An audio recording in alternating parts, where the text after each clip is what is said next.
Si vous vouliez empêcher l'Afrique de devenir une superpuissance, vous n'auriez pas besoin d'inventer une nouvelle stratégie. Le plan a déjà été écrit, testé et perfectionné au fil des siècles.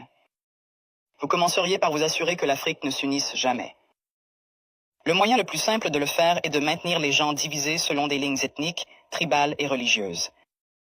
S'ils commencent à travailler ensemble, rappelez-leur les griefs passés. Ravivez les vieilles blessures, financez les mouvements séparatistes, maintenez les différends frontaliers non résolus.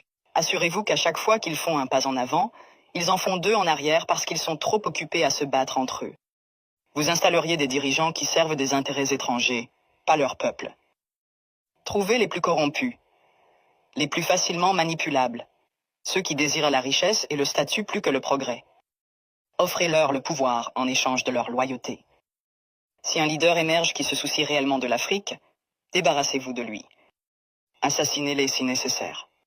Mais si c'est trop compliqué, déstabilisez simplement leur gouvernement et soutenez un coup d'État. S'ils parlent de nationaliser les ressources, faites-en un exemple. S'ils essaient d'unir l'Afrique, éliminez-les avant que l'idée ne se propage. Vous maintenez l'Afrique économiquement faible en vous assurant qu'elle ne s'industrialise jamais. Laissez-les exporter des matières premières, mais ne les laissez jamais les transformer eux-mêmes.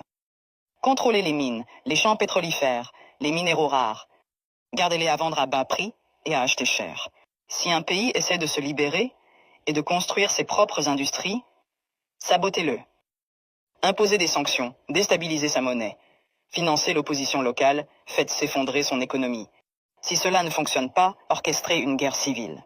Les gens ne peuvent pas construire quand ils sont trop occupés à essayer de survivre. Vous vous assureriez que leur système éducatif produit des travailleurs, pas des innovateurs. Enseignez-leur une histoire qui glorifie leurs oppresseurs. Faites-leur croire que leurs cultures sont primitives, que leurs ancêtres étaient des sauvages, que leur avenir dépend de l'approbation étrangère. Entraînez-les à mémoriser, pas à penser de manière critique. Gardez leurs meilleurs et plus brillants à la recherche d'opportunités à l'étranger. Faites-leur rêver de quitter l'Afrique plutôt que de la réparer. Offrez des bourses qui emmènent leurs esprits les plus brillants vers l'Occident et ne les encouragez jamais à revenir. Laissez le continent continuer à former des médecins et des ingénieurs seulement pour qu'ils aillent enrichir d'autres nations. Vous contrôleriez leurs récits. Possédez leurs médias, contrôlez leurs histoires, dictez leur image au monde. Faites-leur croire qu'ils sont corrompus, sans espoir, éternellement en crise. Inondez leurs écrans de pornographie de la pauvreté et de zones de guerre.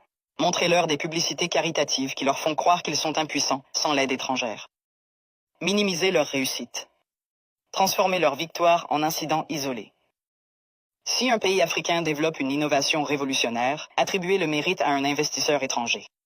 Si un dirigeant africain met en œuvre une politique réussie, présentez-la comme une anomalie plutôt qu'une preuve de compétence.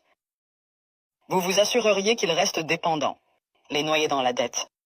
Offrir des prêts avec des conditions impossibles. Les forcer à tout privatiser pour que des entreprises étrangères possèdent leur eau, leur électricité, leurs terres. Lorsqu'ils luttent, leur donner juste assez d'aide pour les maintenir en vie, mais jamais assez pour les rendre autonomes. Utiliser des œuvres de charité pour créer une culture